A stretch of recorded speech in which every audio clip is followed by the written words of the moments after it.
Radio. Dynamique Radio. De retour dans l'heure du déj, merci d'être avec nous. Aujourd'hui, Aïda Touiri est à table pour cette émission. Merci d'avoir accepté notre invitation. Bonne année 2016. Bonne année à vous aussi et merci pour ce début d'année. Et voilà, cette année qui commence bien avec cette interview sur Dynamique Radio que je découvre. Ah. Merci. Eh ben, écoutez, merci à vous d'être avec nous. Alors, on va commencer un petit peu par vos débuts. Vous faites des études de psychologie à Lyon, mais pas de journalisme en vue. Vous dites même que c'était pas du tout une vocation. Alors, qu'est-ce qui vous a donné envie de faire ce métier ? Alors avant la psycho, il y avait même la médecine, donc c'est pour vous dire à quel point j'étais loin du journalisme, mais ça reste quand même une science humaine. Et ce qui m'a donné envie, bizarrement, c'est le football. Ah oui ? Ouais.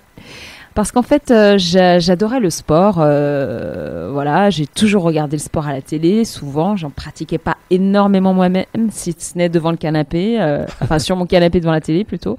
Et en fait, je me suis inscrite en tant que bénévole pour la Coupe du Monde de foot en 98. Et à l'époque, donc vous deviez avoir 5 ans, 6 ans. 98, ouais. Voilà. Eh bien, à l'époque, il y avait une espèce de répétition de la Coupe du Monde 98 qui a donné lieu à une compétition qui s'appelait le Tournoi de France. C'était en 97 et j'ai été bénévole pour cette compétition. Et c'est là, en fait, que j'ai découvert le métier de journaliste parce que j'étais affectée au centre de presse. Et au centre de presse, en fait, j'étais amenée à travailler avec des journalistes et donc à voir au quotidien leur travail et carrément à collaborer avec eux sur des sujets. Et je me suis dit, mais en fait, c'est pas mal le journalisme, ça me tente très bien. J'aime bien la psycho, c'est pas mal aussi, mais enfin, quand même, le journalisme, je sais pas, ça me tente, j'aime écrire, j'aime parler avec les gens, j'aime voyager, donc ça me correspond davantage, en fait. Du coup, dans cet esprit, vous intégrez une école de journalisme, toujours à Lyon. Oui. Exactement, une école en fait qui venait d'ouvrir. Je connaissais pas moi les cursus, je savais pas qu'il fallait faire des grandes écoles, ou qu'il fallait l'ESJ, le CFJ, tout ça c'était totalement étranger pour moi parce que je connaissais personne qui avait fait du journalisme. Et donc quand j'ai vu qu'une école de journalisme ouvrait à Lyon, je me suis inscrite, sachant que c'était une école privée qui n'était pas reconnue par l'État, donc pas de bourse possible, qui n'était pas reconnue vraiment par la profession, donc assez peu de perspectives finalement d'être embauchée, mais voilà, je suis allée un peu la fleur au fusil en me disant c'est pas grave, tu vas bosser à côté pour payer tes études parce que j'avais pas forcément les moyens de le faire. Et cette aventure a duré 3 mois puisque en fait au bout de 3 mois je me suis rendu compte que je pouvais pas bosser et aller à l'école. Bien sûr. Donc du coup je crois que vous devenez stagiaire chez RTL Lyon. Exactement. Grâce à Marie-Hélène Sens. Ouais, Marie-Hélène que je salue et que j'aime. En fait, ma chance, c'est que malgré tout, dans cette école, j'ai fait des rencontres extraordinaires, dont Marie-Hélène, qui était l'une des profs de l'école, prof de radio, et qui, sachant que voilà, j'allais mettre fin à ma scolarité tout à fait éphémère, donc dans cette école, m'a dit, écoute, tu peux pas arrêter l'école comme ça, t'as du potentiel, je te propose de te prendre en stage à RTL, au bureau de RTL à Lyon. À l'époque, il y avait des décrochages locaux, donc un flash le matin, et puis quelques sujets à faire parfois pour RTL National. Donc elle m'a dit, voilà, je t'apprends le métier, je peux pas te rémunérer forcément. À l'époque, on en était encore aux stagiaires non rémunérés. Ouais, oui. Et c'est comme ça que j'ai appris, c'est-à-dire sur le tas, avec des gens comme Marie-Hélène, comme Robert Daran aussi, un ancien de la radio qui est vraiment a été un modèle pour moi. Et voilà, je suis tombée sur des gens extraordinaires. Et du coup, vous faites votre chemin. Un jour, on vous demande un reportage, on vous commande un reportage pour le JT de 13h de TF1. Ouais. C'est quoi votre réaction ? Ma première réaction, c'est de dire à la directrice de la société de production, j'ai jamais fait de sujet télé, quoi. Je suis sortie de l'école, mais je suis sortie au bout de 3 mois, donc j'ai pas vraiment appris. Elle me dit, écoute, voilà, je suis vraiment en manque d'effectifs. On était en plein été, tous ces journalistes titulaires étaient déjà sur d'autres sujets, commandés d'ailleurs par TF1 ou LCI ou l'équipe TV. Et elle m'a dit, de toute façon, voilà, tu m'as été recommandée par Marie-Hélène. Un sujet télé, en gros, c'est comme un sujet radio. Marie-Hélène m'a dit que tu savais faire un sujet radio, donc de toute façon, ne t'inquiète pas, TF1 ne travaille jamais avec des pigistes. Donc ce que tu vas faire, c'est tu vas aller sur place, tu fais quelques images, bon avec ton JRI bien sûr, tu fais des images, tu fais un bout à bout, ce qu'on appelle un bout à bout, c'est-à-dire un reportage, mais qui n'est pas vraiment un reportage, quoi. Il est assemblé ensuite à Paris. Et voilà, donc j'y suis allée au départ pour ça, et puis finalement, arrivée sur place, on est tombé, mais effectivement le sujet c'était il neige au col du Galibier. typique sujet de 13h de Jean-Pierre Pernaut. Il neige au col du Galibier en plein mois de juillet, ce qui était assez peu commun, et le Tour de France est menacé, donc triple enjeu. Oui. Et là, effectivement, il neigeait au col du Galibier, donc il n'y avait pas un chat, et tout à coup, on voit débouler, je m'en souviendrai toujours, un mec en vélo qui je sais pas, il s'était perdu, il avait pas de GPS ou je sais pas quoi, il était sur son vélo, il essayait de monter le col du Galibier à vélo sous la neige. Et ça a été le sujet de notre reportage en fait. Donc comme on avait un petit peu de temps, j'en ai profité pour l'assembler, j'ai fait comme si c'était un sujet radio et je l'ai envoyé à Paris. Et quelques minutes après, le rédacteur en chef de TF1 m'appelle et me dit écoutez, c'est très bien, on passe le sujet, mais tel quel. Ouais. Donc voilà, j'ai fait l'ouverture du JT de Jean-Pierre Pernaut. Une fierté. Bah ouais, c'était mon premier sujet quand même. Et 2 ans après, en 2000, vous êtes la lauréate des espoirs François Chalais, du jeune reporter. Exactement. Comment ça se passe ce concours et qu'est-ce qu'il y a à la clé ? Alors, c'est un concours formidable et si parmi vos auditeurs, il y a des gens qui veulent devenir journalistes, mais qui ne sont pas forcément en école de journaliste, qui sont autodidactes, qui ont vraiment envie de faire ce métier, je leur conseille de participer à ce concours parce que c'est vraiment ce qui m'a mis le pied à l'étrier. Il faut savoir que les concours de journalisme aujourd'hui, ils sont pour la plupart ouverts à des étudiants d'école de journalisme, déjà. La bourse Payot, par exemple, d'autres concours où ce sont des étudiants déjà qui sont dans le milieu qui concourent. Or là, c'était la première édition en plus. Maychen Chalais, qui est la veuve de François Chalais, ancien journaliste, grand reporter, avait donc créé ce prix à sa mémoire en l'ouvrant vraiment à tous les profils. Et c'est comme ça que j'ai pu concourir et c'est comme ça surtout que j'ai pu gagner 3 mois de stage rémunéré, grande différence, à France Inter, rédaction nationale. Et c'était formidable pour moi parce que c'est vrai que dans le jury, il y avait quand même des directeurs de radio nationale, de chaînes de télévision comme France Télévisions, des directeurs de publication, Le Figaro, etc. Donc ça a été une vraie chance pour moi. Aujourd'hui, ce concours existe toujours. On en est, je crois, à la 11e édition. Et beaucoup d'étudiants sont sortis et ont aujourd'hui un travail de journaliste. Donc il n'y a pas de fatalité.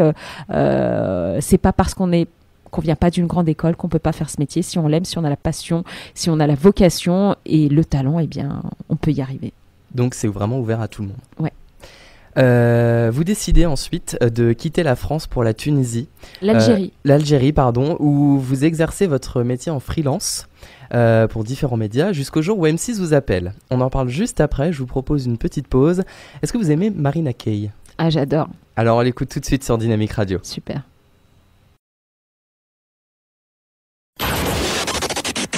Dynamique Radio. Merci d'être avec nous sur Dynamique Radio. On est toujours avec Aïda Touiri qui nous fait le plaisir d'être à table avec nous ce midi. Eh ben, un plaisir partagé. Ça me rappelle en fait mes années radio au collège, lycée, pardon. Ouais, au lycée Claude Bernard, on avait monté un club radio. En fait, et ça me rappelle un peu cet esprit. Donc voilà, c'est un peu le retour vers le futur. Alors du coup, il y avait quand même une petite preuve que vous aimiez ce milieu. Eh bien, c'est super bizarre ce que je vais vous raconter, mais je ne m'en souvenais pas. Ah ouais. C'est comme si, en fait, c'est un souvenir qui avait été chassé de ma mémoire. Et c'est sur Facebook, en fait, où j'ai retrouvé d'anciens camarades de lycée. On m'a dit, mais tu te rappelles le club qu'on avait monté ? J'ai dit, le club, mais quel club ? Je me souviens, on avait monté un club des droits de l'homme. Voilà, on écrivait à des détenus politiques en Birmanie ou je sais pas où. Mais je me souvenais pas du tout de ce club. Et en fait, c'est voilà, et le souvenir est revenu petit à petit. Et c'est pareil, en fac aussi, j'avais écrit dans une feuille de chou qui s'appelait La Graffeuse. Je ne saurais pas vous dire pourquoi ça s'appelait La Graffeuse, mais voilà.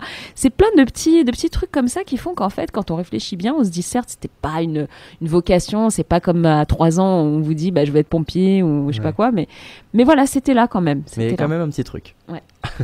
Alors, donc on disait tout à l'heure que vous étiez retourné en Algérie et en 2005, M6 vous appelle et c'est Vincent Régnier d'ailleurs, plus précisément, qui est le directeur adjoint de l'information de la chaîne. Qu'est-ce qu'il vous a dit au téléphone et surtout qu'est-ce qui vous a fait... Pourquoi il m'a appelé ? Pourquoi et qu'est-ce qui vous a fait revenir en France ? Qu'est-ce qui vous a convaincu dans ce qu'il vous a dit ? C'est simple, en fait, Vincent, moi je l'ai connu en fait à l'époque où il était directeur de l'Équipe TV. Moi j'étais à Lyon donc parce qu'après cet épisode Jean-Pierre Pernaut, j'ai été engagée comme pigiste en fait à la société de production et donc comme j'avais un fort tropisme sport et que voilà, il manquait visiblement de journalistes sportifs, je suis devenue quelque part la correspondante de l'équipe TV sur la région Rhône-Alpes. Et puis bon, comme moi je connaissais pas ceux qui travaillaient à Paris, et puis un jour le directeur m'appelle en me disant voilà, je m'appelle Vincent Régnier, j'aime bien tes sujets, voilà, faudrait que tu montes un jour sur Paris. Je dis ok, pas de problème. Et puis je suis montée un jour sur Paris, il m'a fait bosser un peu sur Paris, puis un jour il me dit voilà, j'aimerais bien que tu fasses des tests de présentation. Alors, je m'y attendais pas du tout parce que moi c'était pas un objectif pour moi, la présentation, c'était pas un truc qui me faisait rêver, ou je dis pourquoi pas, après tout, voilà. Et il m'a fait passer des tests, et à l'époque, vous vous en souvenez certainement pas, mais je vais vous raconter, Ronan. À l'époque, en fait, c'était le boom un peu des chaînes sport. Il y avait Infosport, C-Sport, pardon, qui était la chaîne vraiment tout sport de Canal. Plein de petites chaînes sport comme ça. Et la plupart du temps, il y avait des bimbos qui lisaient des prompteurs, quoi. Et je dis pas que l'équipe TV c'était un peu ça, mais voilà quoi, c'était un peu le boom des jolies filles qui parlent de sport. Ouais. Et je lui dis écoute, je veux bien tester, et en me disant j'ai rien à perdre finalement. Et je fais ce test, et puis à la fin il me dit écoute, bon, évidemment voilà, il y a du travail, mais quand même je sens un truc. Je lui dis écoute, c'est gentil, mais moi je sens pas du tout. J'ai pas envie d'être ta caution féminine, et ta caution maghrébine, quoi. À l'époque on parlait pas encore de diversité, mais voilà, j'avais pas envie d'être la nana qui lisait un prompteur. J'avais encore envie de faire du terrain, j'avais envie de faire mes preuves d'abord sur le terrain, et je pense qu'il s'y attendait pas, quoi, parce que qu'une nana refuse de faire l'antenne, je pense qu'il en avait pas vu beaucoup, et il s'en est souvenu. C'est pourquoi il m'a rappelé quelques années plus tard, quand il est devenu directeur de la rédac d'M6, en me disant voilà, maintenant je suis directeur de la rédac d'M6, de la rédaction à l'époque d'M6, et on cherche de nouvelles têtes, des gens qui ont du caractère, et j'ai pensé à toi, ce qui est plutôt flatteur. Et moi donc j'étais en Algérie pour raisons à la fois personnelles et professionnelles, donc je lui ai dit écoute, voilà, peut-être que le moment est venu. Moi ça faisait 2 ans que j'étais freelance, et c'est vrai, quand vous êtes freelance, surtout à l'étranger, vous faites tout. Vous faites des sujets, moi j'avais fait beaucoup de sport, mais j'ai fait peut-être un sujet sport qui est passé dans l'équipe, mais c'est tout. Mais le reste, c'était des sujets politiques étrangères, économie, société. J'ai couvert des camps de réfugiés à Tindouf, dans le désert algérien. J'ai rencontré des victimes du terrorisme en Algérie. Enfin voilà, la palette était vraiment élargie, et je me sentais prête, tout simplement. Donc en 2009, vous êtes aussi en parallèle à la radio, sur le Move, dans une émission tous les dimanches soirs. Ça parlait de quoi ? On invitait, en fait j'avais 2 émissions. J'avais une émission où je recevais un invité et on parlait de son actualité pendant 1 heure. Et la deuxième émission, en fait, je faisais réagir un invité sur l'actualité. C'est-à-dire que c'était en fait comme s'il faisait son journal, quoi. Et j'aimais beaucoup cette période, parce que le Move à l'époque, c'était une radio où il y avait une créativité énorme. On était vraiment libre de faire ce qu'on voulait. Je dis pas que c'est pas le cas aujourd'hui, mais voilà, il y a peut-être un peu il y avait peut-être un peu de l'esprit radio associative, et j'ai rencontré beaucoup de gens comme ça aussi. Je me souviens de Youssoupha à l'époque, qui débutait tout juste, et c'est drôle d'ailleurs, je l'ai encore vu hier soir en concert au Hip Hop Live Show, et voilà quoi, j'ai fait de très belles rencontres grâce à la radio. Et c'est vrai que la radio, c'est un média que j'aime, parce que quand j'ai gagné ce fameux concours des espoirs François Chalais, je suis venue à France Inter, et c'est comme ça vraiment que j'ai commencé à Paris. Et je garde pour la radio un certain attachement. Je me réveille tous les matins avec la radio, je prends la douche, j'écoute la radio, je suis dans ma voiture, j'écoute tout le temps la radio, donc c'est un média de proximité que j'aime beaucoup, quoi. Plutôt musical ou plutôt à émission? Les deux. Franchement, ça dépend de l'heure du jour. En général, le matin, c'est plutôt l'info. Ouais. Et puis l'après-midi, c'est la musique, quoi. En 2012, vous dites au revoir à M6 pour rejoindre France 2 et présenter grand public. Qu'est-ce qui vous a poussé à rejoindre France Bleu et partir de M6 ?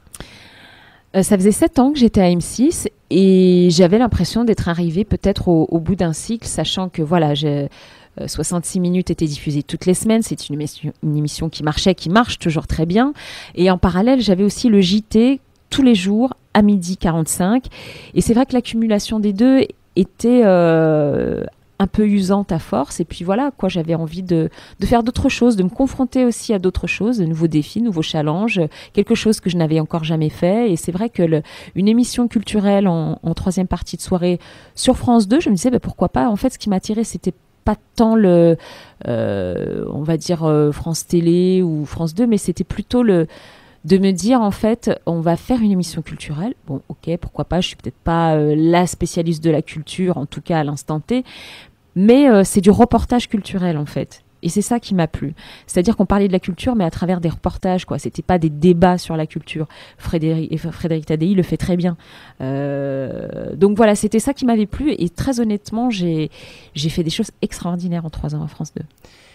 Juste une petite pastille sur M6 66 minutes que tout le monde connaît puisque c'est toujours à l'antenne. C'est une émission. En plus, on me dit encore Aïda 66 minutes. Donc c'est la preuve que cette émission a marqué les gens. C'est vous qui l'avez lancée en plus. Oui. Donc c'est peut-être ça aussi. Il paraît qu'un jour vous diffusez un sujet sur les SDF. Oui. Et que la réaction des téléspectateurs a été impressionnante. Vous nous racontez. Elle a été dingue. Ouais, vraiment, en fait, je me souviens, c'était des SDF. Il y avait 2 sujets. En fait, dans le sujet, il y avait 2 sujets. Il y avait les SDF du Bois de Vincennes, où le journaliste Édouard Bergeon était allé à la rencontre de ces hommes et ces femmes qu'on voit pas, quoi, en fait. Parce qu'ils sont dans des parties du bois qui sont très peu accessibles. On y passe rarement, quoi, dans ces coins-là. Et il y avait également un sujet sur un jeune de 20 ans qui était à la rue, qui avait été, qui était en rupture familiale et qui était à la rue. Et ce reportage a bouleversé les gens à tel point que, spontanément, sans qu'on lance aucun appel d'aucune sorte, dès le lendemain, on a reçu des colis, mais je vous jure, c'était tous les jours des colis de nourriture, de couverture, des messages pour Régis, c'était le nom du SDF du Bois de Vincennes, des offres d'emploi pour le jeune qui était dans le sujet. Enfin, un élan de solidarité, j'avais jamais vu ça. Et là, on se dit que finalement, la télé, on peut cracher dessus, mais elle a quand même une utilité dans le sens où quand vous voyez des élans comme ça, vous vous dites... On a touché des gens, peut-être qu'on a contribué aussi à changer le quotidien de certaines personnes. Et ça a été vraiment un moment très fort de cette émission-là. Et je me souviens, je vous dis, les colis, on en a reçu comme ça pendant des semaines et des semaines. Ah ouais. Vraiment. Et à tel point que je suis allée moi-même avec d'autres membres de l'équipe. On est allé au Bois de Vincennes donner les colis à Régis. Et je me souviens très bien parce que j'avais emmené mon fils aîné. Et aujourd'hui, il a 11 ans, il s'en souvient encore. Donc je me dis que c'est finalement l'utilité du journaliste aussi, quoi. C'est une forme de journalisme citoyen. Et je suis très fière d'avoir participé à ça. Vous avez eu des nouvelles depuis ? De Régis, non. Je sais que la personne, en tout cas, qui avait été à la rue, avait fini par trouver un logement, notamment grâce au sujet, avait renoué quelques contacts avec sa famille, puisqu'ils avaient vu le sujet. Mais voilà, après, vous savez, on dit souvent qu'un mois dans la rue, c'est 1 an pour s'en remettre. Le jeune de 20 ans, ça faisait quelques mois qu'il était dehors. Régis, ça faisait des années. Donc je sais qu'il était suivi par ailleurs, que son histoire a beaucoup touché, mais je ne l'ai jamais revu. J'y pense parfois, je me dis, mais voilà, qu'est-ce qu'il est devenu ? Est-ce qu'il est toujours là ? Je ne sais pas. Mais en tout cas, vous avez contribué à, quelque part, un peu de bonheur pour cette personne. Je l'espère. En tout cas, quand on lui a remis les colis, c'était un moment extraordinaire. Alors, là où nos chemins se croisent, ma chère Aïda, c'est en 2014 sur la radio France Bleu, où vous présentez Comme à la maison, qui est devenu... On est bien à la maison. On est bien à la maison. Comment vous êtes passé de France Inter à France Bleu quelques années plus tard, parce que c'est pratiquement dans le même couloir en plus. Ah bah la maison est ronde, la maison de la radio est ronde, donc je n'ai fait que tourner en fait, puisqu'effectivement j'ai commencé à France Inter, puis j'ai tourné aussi sur le planning comme tous les pigistes. J'ai fait beaucoup de piges à France Info, service des sports également, France Bleu aussi, j'ai tourné à France Bleu Orléans, France Bleu Drôme Ardèche, et puis le Move, c'est à l'époque où j'étais à M6, donc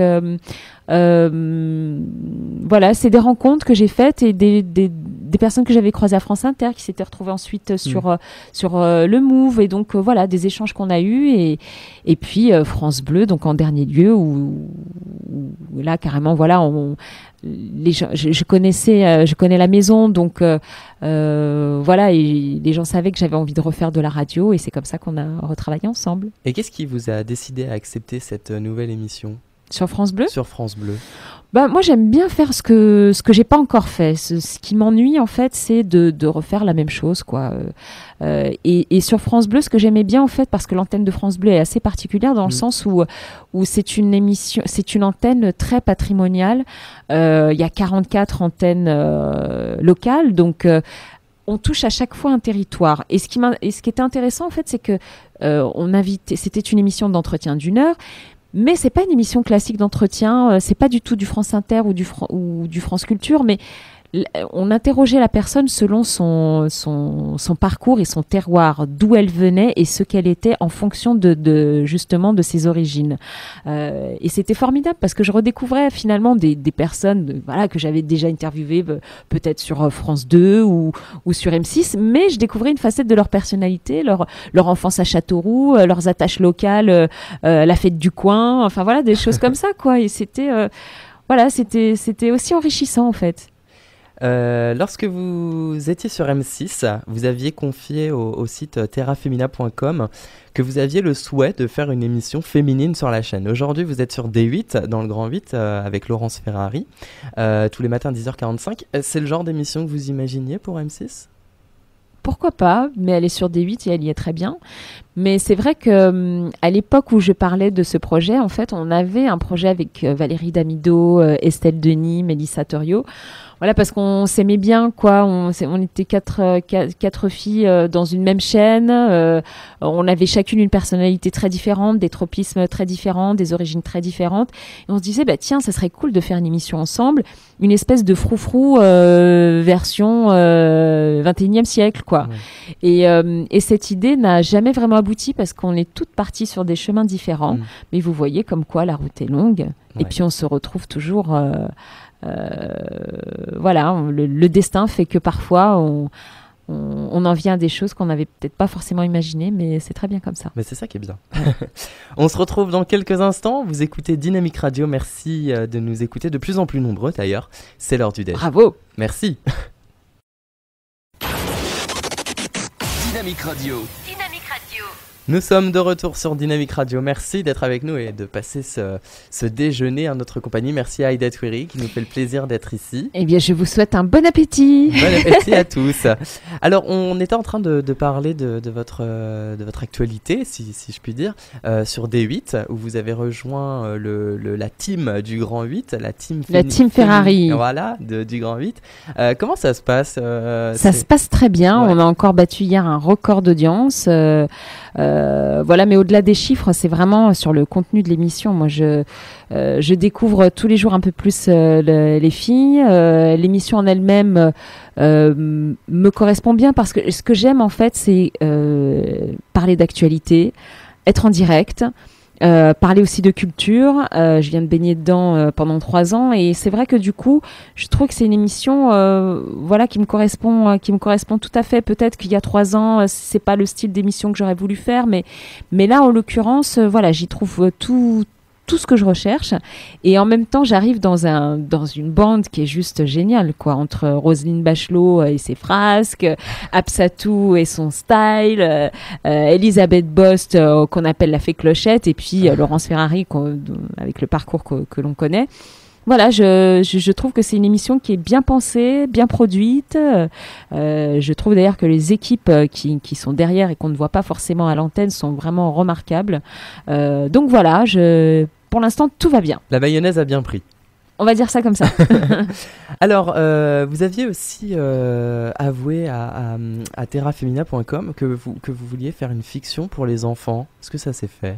Non, ça s'est pas fait. Alors c'est vrai que l'interview de Terra Femina, elle date un peu et qu'à l'époque j'étais à M6 avec sans doute d'autres perspectives. Mais là, à l'heure où je vous parle, j'ai donc cette émission quotidienne en direct et à côté de ça j'ai une émission mensuelle sur LCP où l'exercice est très différent dans la mesure où sur LCP je présente une émission de reportage qui est un peu un road movie, une fois par mois dans une ville où on va à la rencontre des habitants d'une ville mais à travers leurs initiatives citoyennes. Et tous les mois, je rencontre des personnes mais formidables, quoi. Des gens qui se bougent pour changer leur quotidien et donc celui des autres. Et c'est un bonheur de faire ce genre d'émission parce que on se dit finalement on sert à quelque chose, quoi. En tout cas, c'est le sentiment que j'ai. Et au-delà effectivement de l'émission quotidienne dans laquelle on est entre l'information pure et le divertissement pur, c'est ce qu'on appelle l'infotainment, eh bien, il y a aussi cette émission mensuelle qui est pour moi comme une manière de rester sur le terrain aussi. C'est plutôt pas mal alors. C'est c'est complémentaire. Oui, voilà. Ouais. Alors, vous savez, dans cette émission, dans la troisième partie de cette émission, les auditeurs veulent savoir des choses sur vous. Ah. Des dossiers donc. Des dossiers. Je rigole. Non, voilà, ils vous posent une question. Ils appellent pour vous poser une question. Ils laissent un message sans répondeur. Bienvenue. Je vous propose d'écouter la première question. La première question qui est d'Antoine. Ok. Bonjour, je m'appelle Antoine, je suis de Paris. Aïda, je voulais savoir si c'était possible de vous rencontrer sur le Grand 8. J'aime beaucoup ce que vous faites. Et voilà, j'espère à bientôt. Merci, au revoir. Cher Antoine, bien sûr qu'il est possible de venir nous voir sur le plateau. Nous avons un public et vous êtes le bienvenu dans ce public. Évidemment, ça me fera plaisir. Alors vraiment. Comment on fait ? Alors il faut s'inscrire auprès d'une agence dont je vous donnerai les coordonnées que vous pourrez mettre sur Internet. Sur Facebook, ouais. Voilà, exactement. Et donc vous êtes absolument bienvenus. Et voilà, donc n'hésitez pas à me faire signe quand vous serez là. Antoine, tu sais ce qu'il te reste à faire. On a une deuxième question de Anne. Bonjour à tous, je m'appelle Anne et je suis parisienne. Alors voilà, Aïda, tout d'abord, j'adore votre travail et je me demandais si vous avez des enfants, comment ils réagissent en vous voyant à la télé. Merci beaucoup et gros bisous. J'adore cette question. Alors Anne, oui, j'ai 2 enfants de 11 et 7 ans et c'est assez drôle parce que évidemment ça évolue avec l'âge, mais je me souviens de quand ils étaient plus petits. Le deuxième surtout, en fait, parfois il réalisait pas trop quoi. C'est-à-dire qu'il me voyait à la télé, puis il se retournait, puis quand j'étais pas en direct, il se retournait, puis il me regardait, puis il comprenait pas en fait ce qui se passait, pourquoi j'étais 2 fois à 2 endroits différents. Donc c'était assez drôle. Et l'autre réaction aussi parfois qui est assez cocasse, c'est quand en fait il voit une de mes amies qui s'appelle Laurence Roustangi, qui présente la météo sur M6. Et à un moment, elle avait les cheveux longs et bouclés, et il se trouve qu'on a un petit peu la même carnation. Et quand il la voyait, il disait maman. Alors j'étais très vexée. Je t'adore Laurence, mais quand même c'est mon fils. Voilà, c'est plutôt ce genre d'anecdote, mais en tout cas ils le prennent plutôt bien. Voilà, dans la mesure où la télé c'est pas quelque chose qui a envahi ma vie au point de ne plus pouvoir sortir. Donc voilà, tout ça se gère très bien et modestement, je l'espère. Donc du coup, on peut dire que Aïda Touiri, c'est une madame tout le monde. Bah, j'essaye en tout cas. Une troisième question qui est de Jordan.